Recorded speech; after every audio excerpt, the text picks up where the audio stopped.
আসসালামু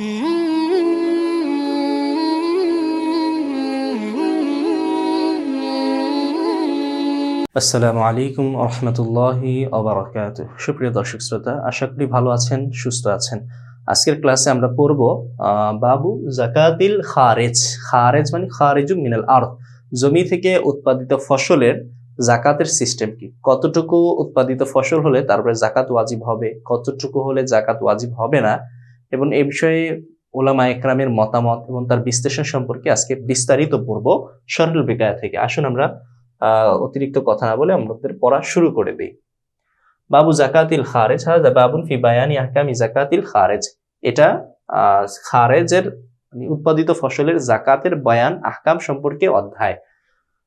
ফি আসালি আরদিন অশরিয়াতিন আও জাবালিন, অশরি জমি অথবা পাহাড়ের মধুর মাঝে, ওয়াসামারিহি এবং তার ফলের মাঝে, ফলের মাঝে মানে অশ্রি জমির ফল অথবা পাহাড়ের ফলের মাঝে, অমা খরাজা মিনাল আরদি, এমনি ভাবে জমি থেকে যা উৎপাদিত হবে এগুলো সব চলতেছে কিন্তু খবরে মুক্তাদে, খবরে মুকাদ্দাম, এটা খবর আগে চলে আসছে, সামনে মুক্তাদা আসবে যে অসুর ওয়াজিব হবে। তো আমরা যদি মুক্তাদাটাকে আগে এনে তর্জমা করি, অসুর ওয়াজিব হবে অশ্রি জমির অথবা পাহাড়ের মধুর মাঝে এবং তার ফলের মাঝে এবং জমি থেকে যা উৎপাদিত হবে তার মাঝে, ওয়াইল্লাম ইয়াবলু খামসাতা আও সুকিন, যদিও তা 5 ওয়াসাক পরিমাণ না পৌঁছে, তবুও 5 ওয়াসাক পরিমাণ কতটুকু আমরা একটু বলছি, আপনারা একটু ধৈর্য ধরেন। 5 ওয়াসাক পরিমাণ যদি নাও হয় তারপরেও জাকাত ওয়াজিব হয়ে যাবে। ওয়ালাম ইয়াবা কাসানাতান, এমনি ভাবে যদি তা 1 বছর পর্যন্ত স্টক করার মতো সুযোগ না থাকে, তারপরেও মানে এমন ফসল যেটা 1 বছর পর্যন্ত টিকবে না, যদি নাও টেকে লামিয়া কসানাতান, 1 বছর যদি বাকি নাও থাকে তারপর জাকাত আসবে। ওয়াসাকাহু সাইহুন আও মাতারুন অশরু, এবং আরেকটা শর্ত এখানে বললো 5 ওয়াসাক পৌঁছে নাই, 1 বছরও টিকে নাই, ওয়াসাকাহু সাইহুন আও মাতারুন, এবং তাকে সেচ করেছে, তাকে পানি দিয়েছে, সাইহুন কোন নদী উপত্যকার পানি, আও মাতারুন অথবা বৃষ্টি, মানে কৃষক যেটা নিজের কষ্টে যে পানিটা দেওয়া লাগে নাই, বরং প্রাকৃতিক ভাবে যে পানি ফসলের মধ্যে পড়েছে, তো ওই জমির এবং ওই প্রাকৃতিক প্রাণীতে যেই ফসল তৈরি হয়েছে তাতে অসর ওয়াজিব হবে। অসরুন, এখানে দেখবেন অসরুন মুক্তাদন এই পুরো শব্দটার ব্যাখ্যা করবে। আমরা আসুন একবার এই জফতটা পড়ে নেই, তারপর আমরা এটা নতুন করে তর্জমা করব। অসরুন মুক্তাদাউন, অসর হলো মুক্তাদা, এই যেটা। ওয়াকাউলুহু ফি আসালি আরদিন খাবারহু, আসালি আরদিন থেকে নিয়ে শেষ পর্যন্ত যে অংশটা এটা হলো খবর। তো আমরা যদি তর্জমা করি পুরোটা এইভাবে, একবার আমি তর্জমা করেছি, আবার বলি দেখেন। অসুর ওয়াজিব হবে, মুক্তাদা তর্জমা আগে নিয়ে এলাম। অসুর ওয়াজিব হবে অশ্রি জমির মধু এবং পাহাড়ের মধুর মাঝে এবং ফলের মাঝে, মানে অশ্রি জমির ফলের মাঝে বা পাহাড়ের ফলের মাঝে এবং জমি থেকে যে ফসল উৎপাদিত হবে তার মাঝে, এই 3টা জিনিসের মাঝে অসুর ওয়াজিব হবে, যদিও তা 5 ওয়াসাক পরিমাণ না পৌঁছে এবং 1 বছর পর্যন্ত বাকি না থাকে, মানে এমন ফসল সবজি টবজিতে 1 বছর টিকে থাকবে না, তো এরকম যে 1 বছর পর্যন্ত টিকে থাকে না এবং তাকে সেচ দেয় বা তাকে পানি দেয় ওই জমিটাকে কে, প্রাকৃতিক কোনো প্রাণী, চাই সেটা বৃষ্টির পানি হোক, এটা হলো উপত্যকা, সেই মানে প্লাবন বন্যার পানি বা বৃষ্টির পানি বা উপত্যকার পানি বা কূপের পানি অথবা মাতরণ বৃষ্টি যদি দেয়, এই 3টা শর্ত পাওয়া গেলে অসর ওয়াজিব হবে। তো এই 3টা শর্ত উল্লেখ করেছে কেন, আলাদা করে উল্লেখ করার কারণে এই 3 শর্তের, বিভিন্ন শর্তের অনুপস্থিতির কারণে বিভিন্ন উলামা একরামের কাছে অসরের হুকুমটা বদলে যায়। যেমনটা আমরা এখানে দেখছি, ওয়াহাদা ইনদা আবি হানিফা, এটা আবু হানিফার মতে, মানে অসর ওয়াজিব হবে যদিও 5 ওয়াসাক না হয়, মানে অল্প পরিমাণ হয়েছে, অথবা 1 বছর টিকে নাই, কম টিকেছে, যদি এরকম হয় তাহলেও তাতে অসর ওয়াজিব হবে। আম্মা ইনদাহুমা ইনদা শাফিঈ সাহিবাইন, ইমাম আবু হানিফা, ইমাম আবু ইউসুফ এবং ইমাম মুহাম্মদ আর ইমাম শাফি রাহমাতুল্লাহি আলাইহি, এই 3 জলিলুল কদর ইমামের মতে লাইসা ফিমা দুনা খামসাতি আওসুকিন সাদাকাতুন, 5 ওয়াসাকের কম সম্পত্তির মাঝে, কম ফসলের মাঝে অসর ওয়াজিব হয় না, সদকা যাকাত ওয়াজিব হয় না। লাইসা ফিমা দুনা খামসাতি আওসুকিন সাদাকাতুন, লাইসা ফিমা ওয়াজিব নয় সাদাকা ফিমা দুনা খামসাতি আওসাকিন 5 ওয়াসাকের কম সম্পত্তির মাঝে। হাদিসের মাঝে এরকম একটা ইবারতই আছে, লাইসা ফিমা দুনা খামসাতি আওসাকিন সাদাকাতুন, আল্লাহ রাসূল হাদিসে বলেছেন। এটা হাদিসের এই ইবারতের মতোই। আচ্ছা, তাহলে আমরা এখানে দুইটা মতামত পেলাম। আবু হানিফা বলে কম হোক বেশি হোক সবগুলোর মাঝে ওসর ওয়াজিব হবে, আর এখানে বললো 5 ওয়াসাকের কমে ওসর ওয়াজিব হয় না। আচ্ছা, আসুন আমরা এখন জেনে নিই ওয়াসাক কাকে বলে, 5 ওয়াসাক কতটুকু। আল ওয়াসাকু সিত্তুনা সাআন, এক ওয়াসাক হলো 60 স। মনে রাখবেন এক ওয়াসাক পরিমাণ কত, 60 স। আর স কাকে বলে, স কতটুকু, স-উ সামানিয়াতু আরতালিন, আর স হলো 8 রিতিল। স হলো কতটুকু, 8 রিতিল। তাহলে আমরা এটার হিসাব কিভাবে বের করব? আগে আমরা বের করব 1 রিতিলের পরিমাণ কত। 1 রিতিলের পরিমাণ যদি আমরা জানি, তাহলে এই 1 রিতিলকে 8 দিয়ে গুণ করলে 1 স বের হয়ে আসবে। 1 সর হিসাব যদি আমরা জানি, তাহলে এই 1 স-কে আমরা 60 দিয়ে যদি গুণ করি, তাহলে 1 ওয়াসাক বের হয়ে আসবে। আর এখানে 5 ওয়াসাক বের করতে হবে আমাদের। আসুন আমরা এটা একটু আমরা শীট আকারে দেখে নিই। প্রেজেন্টেশন আপনাদের জন্য একটা আমি তৈরি করেছি, সেটা আমরা একটু হিসাবটা বুঝে নিই। মনে রাখতে হবে যে 1 ওয়াসাক সমান 60 স, আর 1 স সমান কতটুকু, 8 রিতিল। মনে রাখতে হবে আপনাদের। তো সুপ্রিয় দর্শক শ্রোতা, আপনারা এখানে দেখছেন এই প্রেজেন্টেশনে আমরা একটা শীটে আমরা দেখতে পাচ্ছি এই যে এখানে উল্লেখ করা হয়েছে 1 রিতিল সমান 409.25 গ্রাম। 409 গ্রাম মানে 409.25 গ্রাম হলো 1 রিতিল। তো এই 1 রিতিলকে যদি আমরা 8 দিয়ে গুণ দেই, 1 রিতিলকে 8 দিয়ে গুণ দিলে কি হবে, স বের হয়ে আসবে না? তো 8 রিতিল যদি গুণ দেই 109 কে, আপনারা একটু গুণ দেন, মোবাইলটা আপনারা আপনাদের ডিভাইসটা নেন, আমরা এখানে গুণ দিয়ে দেখাই। এখানে আমি গুণফলটা বের করে দিয়েছি, আপনারা বোঝার জন্য, প্র্যাকটিক্যাল জানার জন্য আপনারা নিজেরা হিসাব করে নেন। 1 রিতিল সমান 409.25 গ্রাম। তো এটার আমরা গুণ দিব হলো 8 দিয়ে, গুণ 8 কত হয়, 409.25 গুণ 8, তাহলে হয় 3274, 3274 মানে 3274 গ্রাম। যদি আমরা এইভাবে কেজি হিসাব করি, 3 কেজি 274 গ্রাম। 3 কেজি 274 গ্রাম হলো 1 রিতিলে হলো ওজন এতটুকু, আর 8 রিতিলে হলো ওজন 3274 গ্রাম, বা 3 কেজি 274 গ্রাম। তো 8 রিতিল মানে কি 1 স না? তাহলে 1 স এর পরিমাণ হলো 3 কেজি 274 গ্রাম। তাহলে আমরা 1 স এর পরিমাণ পাইলাম। আসলে স আপনারা জানেন কিনা, স হলো একটা পরিমাপক যন্ত্র, মানে কেজি হিসেবে না, 1 কেজি 2 কেজি এরকম না। মানে একটা আগের যুগে দেখবেন আপনারা শের থাকতো, অনেক দেশে হ্যার বলে, অনেক দেশে শের বলে, ওটা দিয়ে চাল মেপে দেয়। ডুম থাকতো, এটা দিয়ে বিভিন্ন জিনিস মেপে দিত। এটা একটা পাত্র, পরিমাপক পাত্র, এই পাত্র দিয়ে মেপে দেওয়া হয়। আগের যুগে একটা পাত্র ছিল, একটা পরিমাপক পাত্র ছিল, ওটা দিয়ে ফসল ইত্যাদি মেপে বিক্রি করা হতো, এটাকে স বলা হয়। যেমন এটা মনে করেন একটা পাত্র, এটার মধ্যে এই যদি আমি এখান থেকে কেটে ফেলি, তাহলে এটা কি হবে, একটা পাত্র হবে। এটা দিয়ে যদি আমি মেপে দেই, এটা কি হবে, একটা কাইল হবে। তো কাইলই একটা জিনিসকে স বলা হয়। স একটা বড় ঝুড়ি বা একটা মগ বলতে পারেন, যাতে 3 কেজি 274 গ্রাম ফসল আটে, মসুর ডাল অথবা মাসকালের ডাল, এগুলো। তাহলে 1 স এর পরিমাণ জানলাম। তো আসলে এই যে স এর পরিমাণটা আমরা যে কেজিতে নিয়ে আসলাম, স আসলে বিভিন্ন জিনিসের স বিভিন্ন রকম হয়। যদি মাসকালার ডাইল অথবা মসুর ডাল হয়, যেগুলোর মাঝে ফাঁকা কম থাকে, এগুলো কিন্তু প্রচুর পরিমাণ, মানে 1 সতে কি হবে, মানে অনেকগুলো ডাল এখানে পাওয়া যাবে।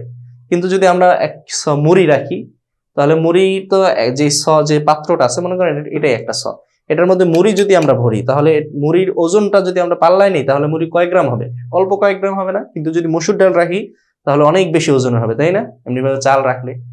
তো ফসল হিসেবে স এর তারতম্য হয়, কোথাও 3 কেজি 274 গ্রাম হয়, আবার কোনো জায়গায় দেখবেন এর চাইতে কম লেখা আছে, 3 কেজি 200 গ্রাম আছে। উইকিপিডিয়ায় দেখবেন 3 কেজি 270 গ্রাম আছে। আল কাউসারের কোনো জায়গায় দেখবেন 3 কেজি 270 গ্রাম আছে, আবার কোথাও আছে 3 কেজি 283 গ্রাম আছে, 3 কেজি 183 গ্রাম আছে। আবার আপনারা যদি দিনার দিরহাম হিসাব করেছিলাম আমরা আগে, একদম কিতাবুজ জাকাতের প্রথম দর্শে, ওখানে দিনার দিরহাম দিয়ে যদি আপনারা হিসাব করতে চান, 1 হলো 90 মিসকাল।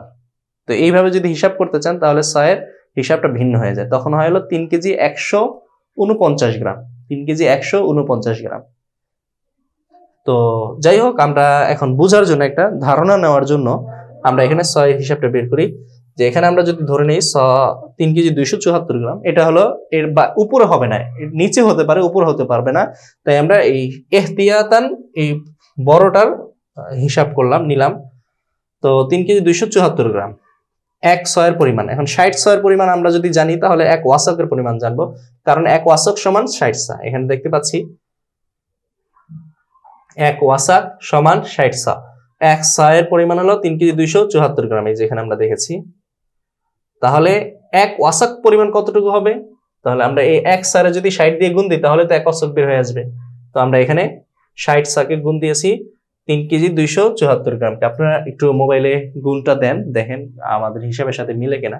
আমরা হিসাব করে পেয়েছি যে 60-কে যদি আমরা 3 কেজি 274 গ্রাম দিয়ে গুণ দিই তাহলে 196 কেজি 74 গ্রাম হয়। 196 কেজি 74 গ্রাম হয় 1 ওয়াসাকে।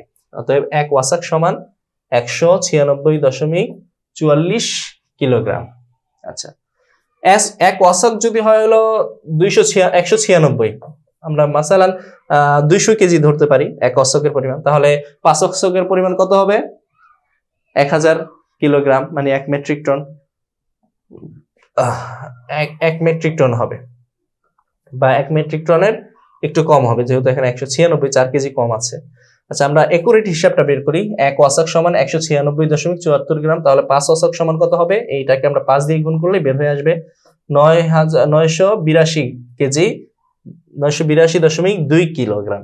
982.2 কিলোগ্রাম। তার মানে আমরা বলতে পারি 1 ওয়াসাক প্রায় 1 টনের কাছাকাছি। 1 ওয়াসাক সমান কতটুকু? 1 টনের কাছাকাছি। মন হিসেবে যদি আমরা এটা রূপান্তর করি, আমরা জানি 40 কেজিতে 1 মন হয়, 40 শেরে 1 কেজি হয়। শের হিসেবে যদি হিসাব করা হয়, শেরের হুকুম আর কিলোগ্রাম একটু তফাৎ থাকে, একটু কম থাকে। আচ্ছা, মন হিসেবে যদি আমরা এটা বের করতে চাই, ধারণা নিতে চাই, তাহলে আমরা এটাকে যদি 40 দিয়ে ভাগ দিই তাহলে হয় হলো 24.55 মন, মানে 24.5 মন। 24.5 মন যদি ফসল হয় আমাদের গ্রাম অঞ্চলে বর্তমানে, মন আর কি কিলোগ্রামে হিসাব করে, মনের যে শেরের যে 1 শের যে 100 গ্রাম কম হয় কিলোগ্রামের চাইতে, এটা অনেকে জানে না। তো বর্তমানে স্কেল দিয়ে মাপা হয়, তো ওখানে 40 কেজি হলে 1 মন ধরা হয়। তো আমরা এই হিসেবে এটাকে যদি 40 দিয়ে ভাগ করি, বর্তমানে স্কেল হিসেবে আমাদের বাড়িতে ফসল হয়, ফসলে আমরা এটাই করি, স্কেল দিয়ে মাপার পরে আমরা 40 কেজিকে 1 মন করে ধরি। তো এই হিসেবে যদি আমরা মন বের করি তাহলে আমরা বলবো যদি 24 মন ফসল হয়, 25 মন, 24.5 মন মানে 25 মন ফসল যদি হয়, যদি 25 মন ফসল হয় তাহলে ওই ফসলের মাঝে কি ওয়াজিব হবে? ওশর ওয়াজিব হবে। কার মতে? ইমাম আবু ইউসুফ, ইমাম মুহাম্মদ এবং ইমাম শাফি রহমতুল্লাহ আলাইহির মতে। আর আবু হানিফা বলে কম হোক বেশি হোক সবগুলোর মাঝেই ওশর ওয়াজিব হবে। তবে শর্ত কি? জমিটা ওশরি হতে হবে। এখন আপনার যে জমি আপনাদের আছে ওই জমিটা কি ওশরি না খারাজি, এটা আপনি জানবেন কিভাবে? এটা জানার জন্য ওই যে আমি প্রথমে আপনারা হয়তো এই দর্শে হয়তো বলি নাই, আগের দর্শে আলোচনা করেছি, ওশরি বা খারাজি জানতে হলে আপনার জানতে হবে এই জমিটা স্বাধীনতার আগে কাদের হাতে ছিল, কাফের হিন্দুদের হাতে ছিল কিনা, অথবা স্বাধীনতার পরেও আপনার 4-5 মালিক পর্যন্ত কোনো হিন্দু আছে কিনা। যদি হিন্দুদের থেকে আপনার কাছে মালিকানা হস্তান্তর হয়, যদি আপনি হিন্দুদের কাছ থেকে কিনে থাকেন, অথবা হিন্দুরা এই জমি রেখে পালিয়ে গিয়েছিল, আপনাদের বাপদাদা পূর্বপুরুষরা এটা দখল করেছে, যদি এরকম হয় তাহলে এই জমিটা খারাজি জমি হবে।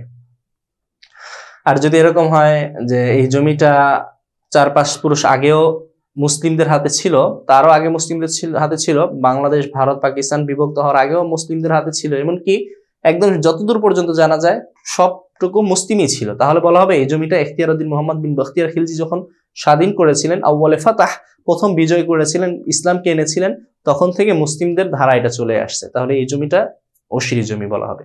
বাংলাদেশের জমির ব্যাপারে মুতলাক ভাবে বলে দেওয়া যায় না যে উত্তরাঞ্চলের জমি ওশরি, পূর্বাঞ্চলের জমি খারাজি, দক্ষিণাঞ্চলের জমি ওশরি, এরকম বলা যায় না। আপনার প্রত্যেকটা জমি ওশরি না খারাজি এটা জানার জন্য আপনার নিজের দায়িত্ব, আর ওলামা একরামের দায়িত্ব হলো ওই এলাকার জমিগুলো ওশরি না খারাজি এগুলো জেনে বের করে সাধারণ মানুষকে জানিয়ে দেওয়া।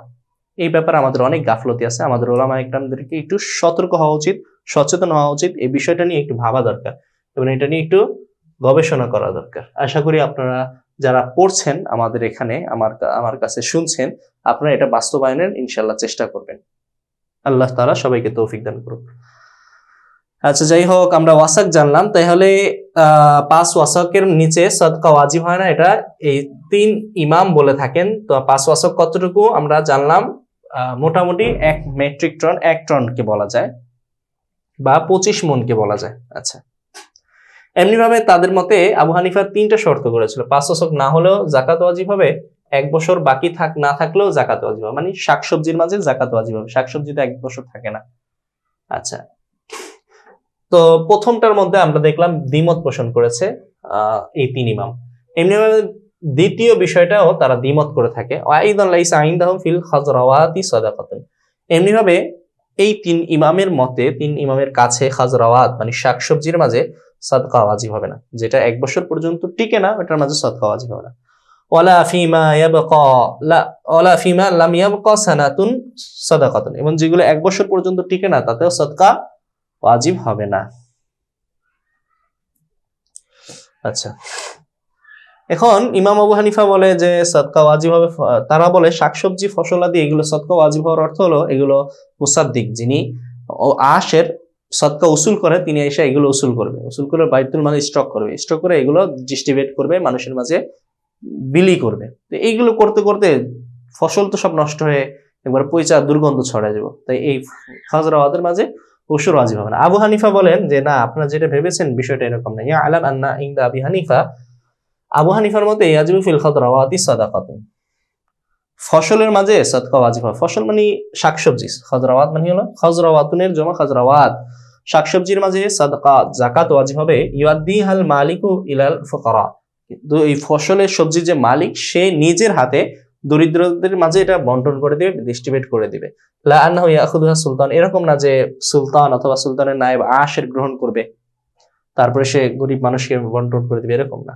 হাকাযা ফিল আসরার লিল কাযী ইমাম আবি যায়েদ আদ-দাবুসি, এরকমটাই আসরারুল বায়ান বা আসরার কিতাবে আছে, যেটা কাজী ইমাম আবু যায়েদ আদ-দাবুসি রাহিমাহুল্লাহ তাআলা আনহু উলামায়ে হানাফিয়ার একজন বড় উসুলবিদ এবং উসুলের ইমাম বলা হয়। তার উসুলের উপর ভিত্তি করে সমস্ত ইমামরা কি করেছেন, উসুলের কিতাব রচনা করেছেন। আচ্ছা, তাহলে এই সবগুলোর মাঝেই যাকাত ওয়াজিব হবে জমিনে উৎপাদিত ফসলের মাঝে। তবে আবু হানিফার মাঝেও ইল্লা ফি নাহবি হাতব মানে বাঁশ, এমন আল হাতব কি মানে কাঠের মতো যে সমস্ত জিনিস আছে, লাকড়ির মতো যে সমস্ত জিনিস আছে, তাতে কি হবে না, যাকাত বা ওসুর ওয়াজিব হবে না। কসাবি যেমন বাঁশ, আল হাশিশ এমন ঘাস, হাশিশ হলো মরুভূমির একটি ঘাসকে হাশিশ বলা হয়। আপনারা দেখবেন হাশিশ কাকে বলে। আসলে আমরা এক নজর দেখে আসি একটু অল্প সময়ে। যেটা হলো হাশিশ ঘাস, এই যে এখানে দেখতে পাচ্ছেন,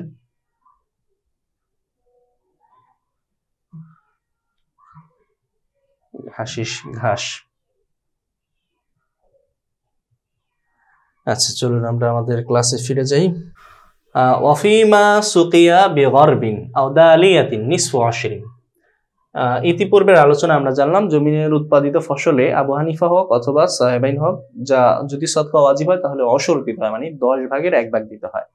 এখন অফিমা সুকিয়া, তো ওগুলো পড়েছিলাম যদি তাতে প্রাকৃতিক ভাবে পানি দেওয়া হয় ওই ফসলগুলোতে, বৃষ্টির পানি অথবা সেচের পানি, নদীর পানি ইত্যাদি হয়, তাহলে এটা কি হয়, ওটা উশরি জমি হয়, অসুর দিতে হয়।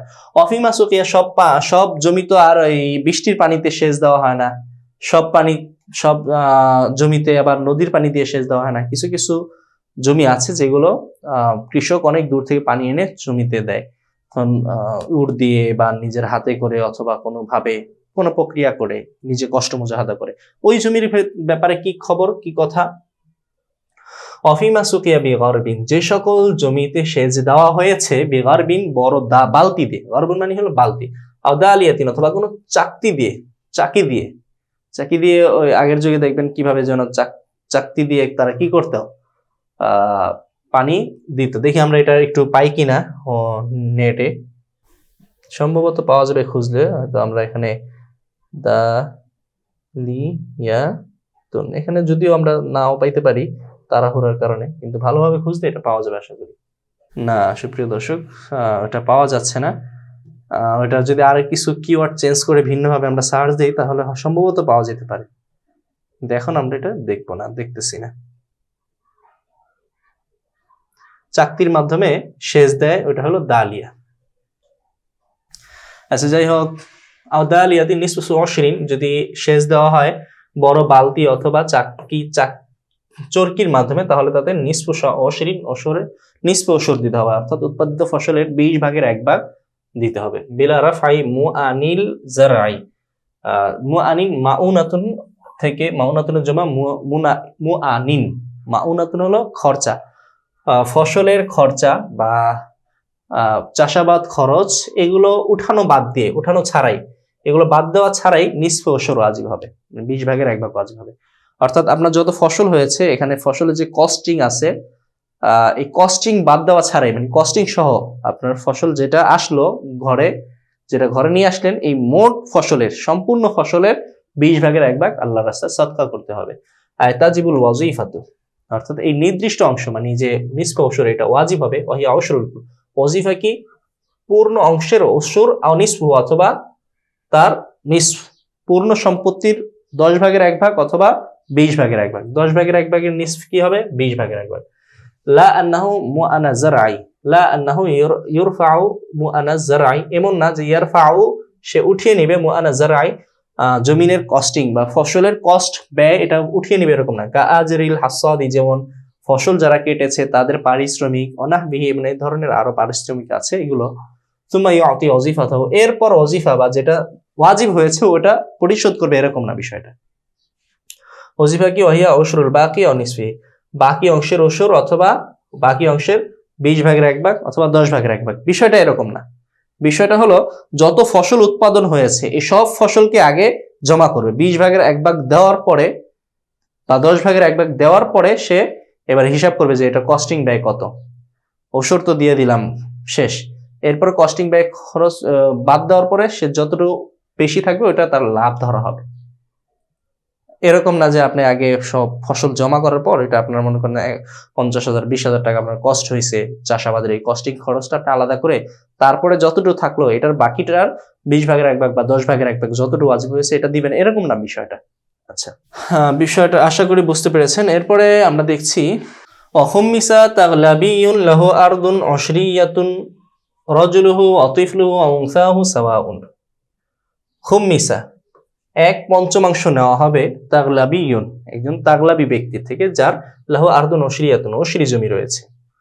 কোন তাগলাবি আরবের একটা বংশের নাম, আপনারা ইতিপূর্বে অনেকবার হয়তো শুনেছেন। আরবের একটা বনু তাগলিব একটা গোত্র রয়েছে, এই গোত্র ওয়ালারা যখন হযরত ওমর রাদিয়াল্লাহু তাআলা আনহু বলেছিলেন তোমরা ট্যাক্স দাও, তারা বলেছিল ট্যাক্স দিব কেন, আমরা ট্যাক্স দেওয়া এটা আমাদের জন্য অসম্মানজনক, তোমরা কি দাও, তোমরা যতটুকু দাও ডবল আমরা দিব, মানে মুসলিম যতটুকু দেয় ওটাকে আমরা ডবল করে দিব। জাকাত দিলে জাকাত একজন মুসলিম যতটুকু দেয় তার ডবল দিব।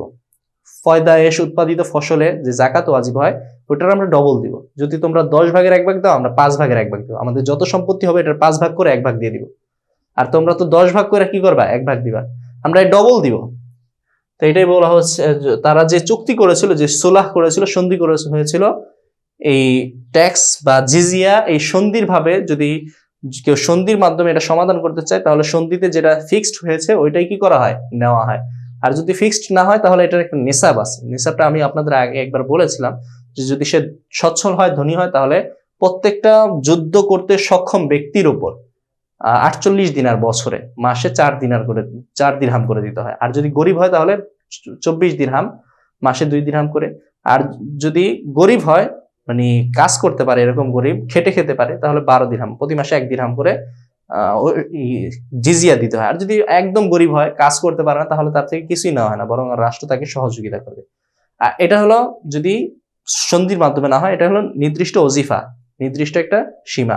কেউ যদি সন্ধির মাধ্যমে করে, যেমন বনি তাগলিব, তাহলে সন্ধিতে যা বলা হয়েছে ওইটাই তাদের পালন করতে হবে। বনি তাগলিব এটা সন্ধি করেছিল ডবল দেওয়ার, তাই তাদের থেকে ডবল নেওয়া হবে।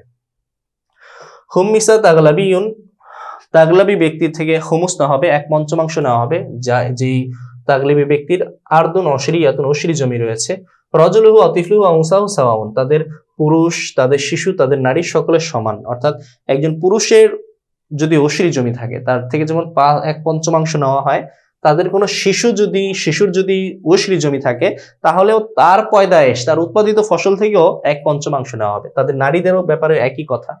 ওয়াইনাসলামা শারাহা মুসলিমুন, যদি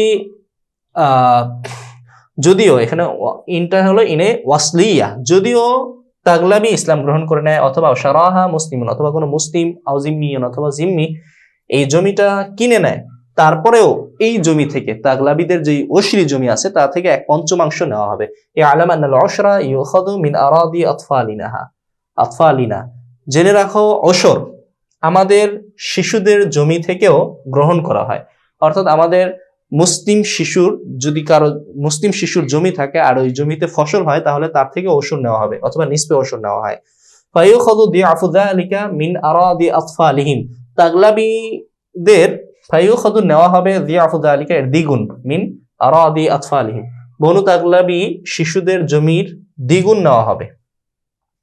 আচ্ছা, ওয়ালা ইয়াসকুতু আনহুমুল উশরুল মুযাআফু বিল ইসলাম, ইসলাম গ্রহণ করার কারণে তাদের যে ডবল অশর যে ধার্য হয়েছে সন্ধির মাধ্যমে, এটা সাকেত হবে না। ইনদা আবি হানিফা, আবু হানিফার মতে, ওয়াকাদা ইনদা মুহাম্মাদিন, এমনি মুহাম্মাদের মতে, ওয়াম্মা ইনদা আবি ইউসুফা ফায়ুখাযু উশরুন ওয়াহিদুন, আর ইমাম আবু ইউসুফের মতে যদি তাগলাবিরা ইসলাম গ্রহণ করে তাহলে তাদের থেকে 1 ওশর গ্রহণ করা হবে, ডবল গ্রহণ করা হবে না, 10 ভাগের 1 ভাগ গ্রহণ করা হবে, 5 ভাগের 1 ভাগ না। তরফাইন যেমনটা বলে ওরকমটা না, ইমাম আবু ইউসুফের মত। আচ্ছা, ওয়াইদা উখিযাল খারাজু মিন যিম্মিয়িন ইশতারা উশরিয়াতান মুসলিমুন। আচ্ছা, ওয়াইদা উখিযাল খারাজু, খারাজ নেওয়া হবে মিন যিম্মিয়িন, যিম্মির থেকে, ইশতারা উশরিয়াতা মুসলিমিন, যে মুসলিমের অশরি জমি কিনেছে। একজন মুসলিমের কাছে অশরি জমি আছে। অশরি জমি কাকে বলে বলেছিলাম, আবারও বলে দিই। অশরি জমি হলো যে জমিটা কোন দেশ জয় করার সময় রাষ্ট্রপতি বা ইমাম গানিমিন মুজাহিদিনদের মাঝে যে জমি ভাগ করে দিয়েছে, এই জমিটা অশরি জমি। আচ্ছা, এরপরে কোন অশরি জমি যদি কোনো মুসলিম কেনে তাহলে ওইটাও অশরি জমি, অথবা কোনো জমির মালিক কাফের ছিল, সে ইসলাম গ্রহণ করেছে, তাহলে তার এই জমিও কি হবে, অশরি জমি হবে। কেউ যদি মারা যায় অথবা কাউকে যদি হাদিয়া দেয় অশরি জমি, তাহলে ওইটাও অশরি জমি। এছাড়া আর যে জমিগুলো আছে এগুলো খারাজি জমি। অর্থাৎ কোন মুসলিম সরকার কোন দেশ জয় করার পর ওই দেশের সম্পত্তি জমিগুলো যদি তাদের ওই দেশের আদি অধিবাসীদের মাঝে বহাল রাখে এবং বলা হয় তোমাদের জমি তোমাদেরই ব্যয় করো, বাকি এটার থেকে আমাদেরকে ট্যাক্স দিবা, তাহলে এটা হবে খারাজি জমি, এটা অশরি জমি না। এমনি ভাবে তাদের জমি, কাফেরদের জমি যদি কোনো মুসলিম কেনে তাহলে ওই জমিটাও কি হবে, খারাজি জমি হয়ে যাবে। অথবা অশরি জমি ছিল, অশরি জমি যদি কোনো কাফের কিনে ফেলে তাহলে ওইটাও খারাজি জমি হবে, ট্যাক্সের জমি হবে, ওটা আর অশরি হবে না, অশরি ফিরে আসবে না। এখানে ওই আলোচনাই করা হচ্ছে যে খারাজ নেওয়া হবে জিম্মির থেকে, যে জিম্মি মুসলিমের অশরি জমি ক্রয় করেছে। জিম্মি বা কাফের থেকে কখনোই ওসর নেওয়া হবে না, কারণ ওসর হলো জাকাত, সাদাকা, এটা ইবাদত। আর কাফেররা ইবাদতের মুকাল্লাফ না, তারা কিসের মুকাল্লাফ, তারা জিজিয়া, ট্যাক্সের কাম মুকাল্লাফ।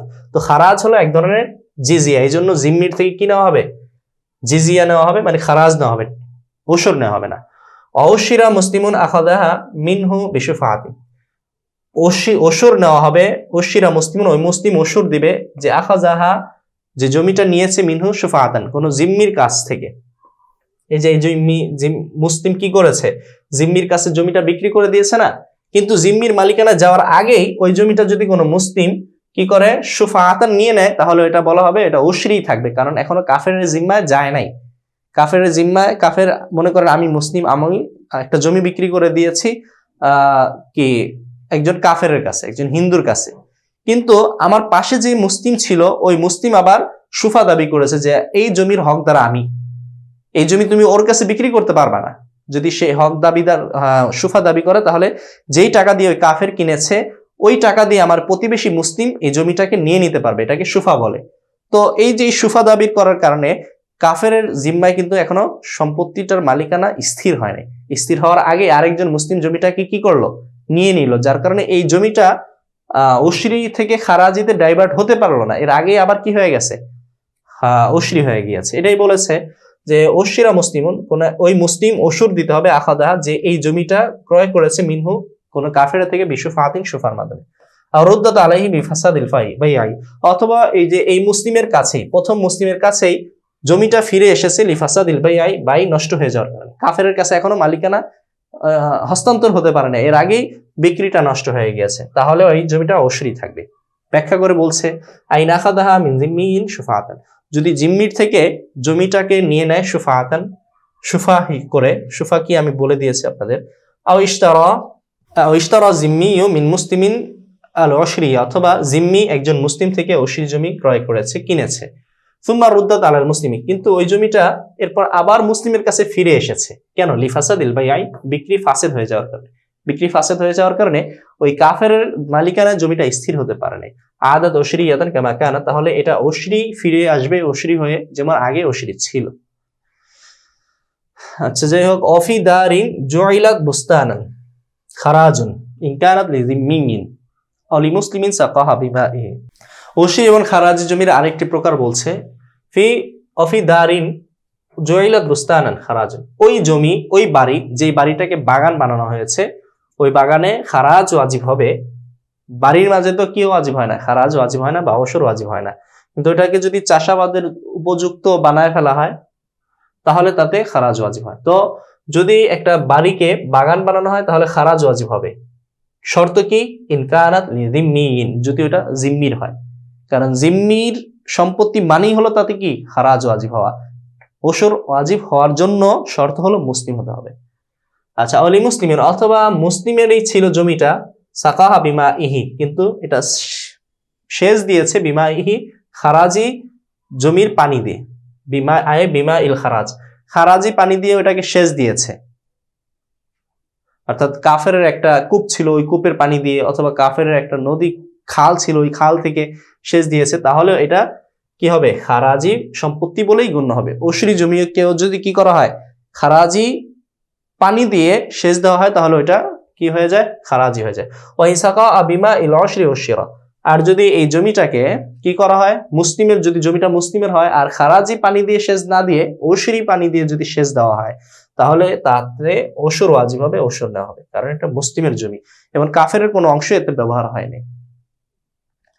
আচ্ছা, ওমা উসামা ওয়াল বিরি ওয়াল আইনি উশরিয়ুন, এখন উশরি পানি কি কি, এখানে সেটা বর্ণনা করা হচ্ছে, মা উসামা বৃষ্টির পানি, ওয়াল বিরি কূপের পানি, ওয়াল আইনি ঝর্ণার পানি, এগুলো সব উশরিয়ুন উশরি পানি।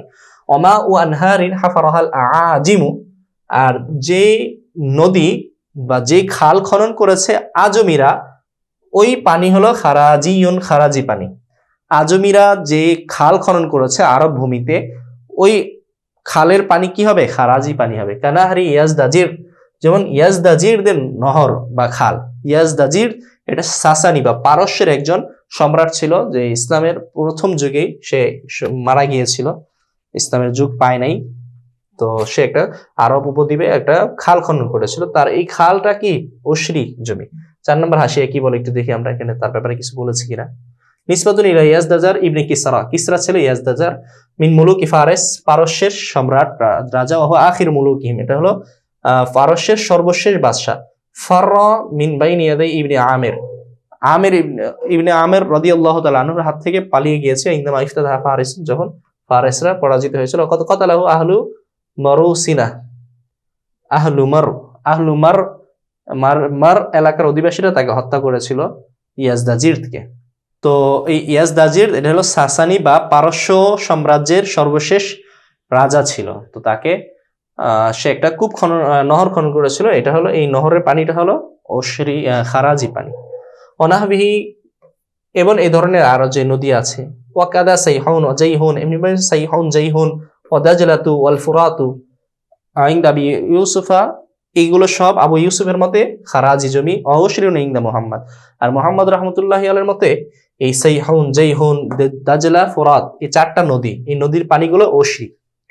সাইহুন জাইহুন দাজলা ফুরাত এগুলোর উজুদ এখনো আছে, এই নদীগুলো প্রাচীন যুগে ছিল, এখনো এগুলো শতবিয়তে বহাল আছে। যেমন দাজলা নদী, আর ফুরাত নদী, এই দুটোটাই হলো ইরাকে বর্তমানে অবস্থিত আছে। আর সেইহুন হলো সম্ভবত উজবেকিস্তানের নিচে, দেখবেন একটা নদী, একটা রেখা আছে ওইটা। আর জাইহুন হলো তুর্কিস্তানের নিচে, তুরস্কের নিচে একটা নদী ওইটা আছে। আসুন আমরা একটু দেখে নিই সব প্র্যাকটিক্যাল ভাবে আমাদের বোর্ডে গুগলে সার্চ দিয়ে। প্রথমে আমরা দেখবো সেইহুন, এরপর দেখবো জাইহুন। এই নদীগুলো বর্তমানে আমাদের দেশে বুড়িগঙ্গা নদী আছে না, এই নদীর আকার ধারণ করেছে, এতটা ছোট চিকন, পদ্মা মেঘনা এগুলোর মতো না। আচ্ছা দেখি সেইহুন, দেখেন এই যে সেইহুন নদী এই অবস্থায় আছে বর্তমানে, এই যে বুড়িগঙ্গার মতো বিভিন্ন জায়গায়, বিভিন্ন কোথাও বেশি, কোথাও ছোট, কোথাও বড়। আমরা যদি মানচিত্রের দিকে তাকাই তাহলে আমরা দেখবো এটা, এই যে উইকিপিডিয়ায় এখানে সেইহুন এবং জাইহুন উভয় নদী আমরা দেখতে পাবো। এই যে এখানে দেখেন কাজাকিস্তান বর্তমানে আমাদের উজবেকিস্তান, কাজাকিস্তান এইগুলো মানচিত্রে বর্তমানে এগুলো উজুদ আছে।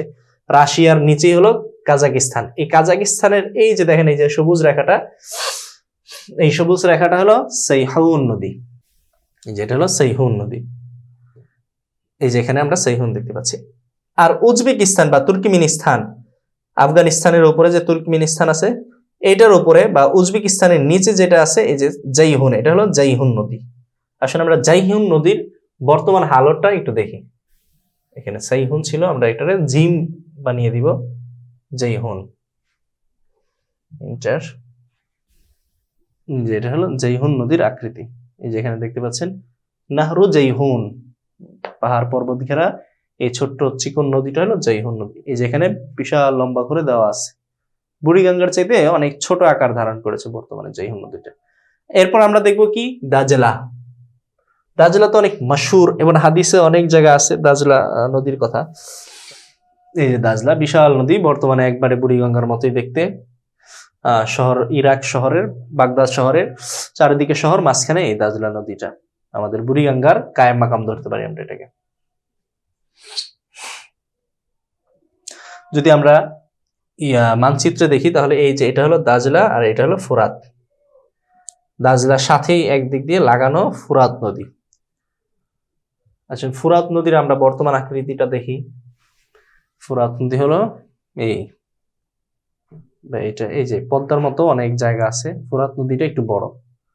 তাহলে আমরা চারটা নদী দেখলাম, জাইহুন, সেইহুন, দাজলা এবং ফুরাত।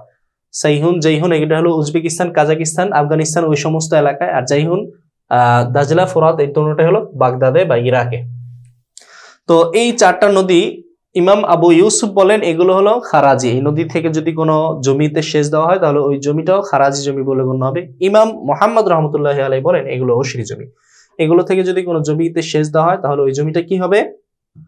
অশরি জমি বলে গণ্য হবে। ওয়ালা শাইআ ফি আইন কিরিন, আলকাতরার ঝর্ণা, আলকাতরার যদি আইন মানে হলো ঝর্ণা বা কূপ, আলকাতরার যে খনি আছে এই খনির মধ্যে কিছুই ওয়াজিব হবে না। আলকাতরাতে কোনো খুমুস বা রুবু অথবা অসুর কিছুই ওয়াজিব হয় না। অনিফতিন ফি আরদি অশরিন, এবং অশরি জমিতে যদি কেরোসিন, মাটির তেল বা কেরোসিন পাওয়া যায় অথবা আলকাতরার কূপ পাওয়া যায় তাহলে এখান থেকে উৎপাদিত বা সংগ্রহ করা আলকাতরা এবং কেরোসিনের মাঝে কিছুই ওয়াজিব হবে না। খনিজ অন্যান্য তেল গ্যাসের কথা এখানে বলা হয়নি, যেহেতু এটা নিফতিন এবং কির এই দুইটা হলো মাটিজাত জিনিস, মাটির অংশ। মাটির তেল কেরোসিন অথবা কির এটা হলো আলকাতরা, এগুলো উভয়টাই মাটি থেকে তৈরি। তো এই জিনিসগুলো যদি অন্যান্য খনিজ পদার্থ মাটি থেকে তৈরি, কিন্তু এগুলো পুরোটা মাটির সাথে অঙ্গাঙ্গি ভাবে জড়িত, এগুলোর মাঝে কিছুই ওয়াজিব হয় না। অফি আরদি খারাজি ফি হারিমিহা সালিহি, আর যদি খারাজি জমিতে হয় এই মাটির তেল বা কেরোসিন অথবা আলকাতরা এগুলো যদি খারাজি জমিতে পাওয়া যায় ফি হারিমিহা, তাহলে এই যে কূপ যে জায়গা পাওয়া গেল এগুলো তো মাটির নিচে পাওয়া যায়, এগুলো তো পানির মতো কূপের মতো ভাসে, কূপের মতো থাকে। তো এর হারিম যে আছে, হারিম হলো প্রত্যেকটা কূপের 40 হাত, চারদিক থেকে 10 হাত 10 হাত করে 40 গজ। তো এই হারিমের মাঝে ফি হারিমিহা সালিহি লিজিরা, যদি হারিম চাষাবাদের উপযুক্ত হয় তাহলে খারাজুন, তাহলে ওই হারিমের উপরে খারাজ ওয়াজিব হবে। লাফিহা এই কূপের মাঝে, যেটার মাঝে আলকাতরা পাওয়া যাচ্ছে যে কূপ অথবা কেরোসিন পাওয়া যাচ্ছে, ওই কূপে কিছুই ওয়াজিব হবে না। এর আশপাশে যে হারিম আছে ওই হারিমের মাঝে যদি চাষাবাদের যোগ্য হয় তাহলে তাতে খারাজ ওয়াজিব হবে। খারাজ ওয়াজিব হলো চাষাবাদ যোগ্য জমির মাঝে, অন্য কিছুর মাঝে না। আইনকার হারিমুল আইনি, যদি ওই ঝর্ণা অথবা কূপের হারিম মানে চতুর্পাশ, যেখানে কি করা হয়, বসানো হয় উট গরু ইত্যাদি, অথবা যেটার হারিম বলা হয়, একটা কূপ খনন করলে খননকারী যে জমিটা পায় অধিকার বলে, এটা হলো চতুর্দিকে 10 হাত করে 40 হাত জায়গা। এই জায়গার মাঝখানে 40 হাত জায়গার মধ্যে কেউ আইসা কূপ খনন করতে চাইলে তাকে বাধা দেওয়া হবে, কূপ খনন করতে দেওয়া যাবে না, দেওয়া হবে না, এটাকে হারিম বলা হয়। তো কূপের যে হারিম আছে, হারিম যদি সলিহান লিজিরাআতি চাষাবাদের যোগ্য হয়, ইয়াজিবু ফিহাল খারাজ, তাহলে ওই জমির মাঝে যাকাত ওয়াজিব হবে, খারাজ ওয়াজিব হবে, লা ফিল আইনি, ঝর্ণার মাঝে যাকাত ওয়াজিব হবে না। সুপ্রিয় দর্শক শ্রোতা, আজকের ক্লাস এখানেই ছিল। বাবু জাকাতিল খারেজ, জমি থেকে উৎপাদিত ফসলের জাকাত সংক্রান্ত বিষয়ে আশা করি আপনারা ভালোভাবে বুঝতে পেরেছেন এবং সচিত্র আমি বোঝানোর চেষ্টা করেছি এবং হিসাবগুলো একদম হাতে কলমে বুঝাই দেওয়ার চেষ্টা করেছি। আমি ভিডিওর পাশে এটা আমরা যে এইটা দেখেছিলাম এখানে এই শীটটা আমি দিয়ে দিব আপনাদের হিসাবের সহজতার জন্য, এখান থেকে আপনারা উপকৃত হতে পারবেন। তো কোথাও অস্পষ্ট থাকলে অবশ্যই যোগাযোগ করবেন। আশা করি আপনারা ক্লাসটা অতি সহজেই বুঝেছেন। আজকের মতো এখানেই শেষ করব, দেখা হবে পরবর্তী ক্লাসে আমরা পড়বো বাবুল মাসারিফ, জাকাত কাদেরকে দেওয়া যাবে, কোন শ্রেণীর মানুষদেরকে দেওয়া যাবে আর কাদেরকে দেওয়া যাবে না। আগামী ভিডিও দেখার আমন্ত্রণ জানিয়ে আজকের মতো এখানেই শেষ করছি। আসসালামু আলাইকুম ওয়া রাহমাতুল্লাহি ওয়া বারাকাতুহু।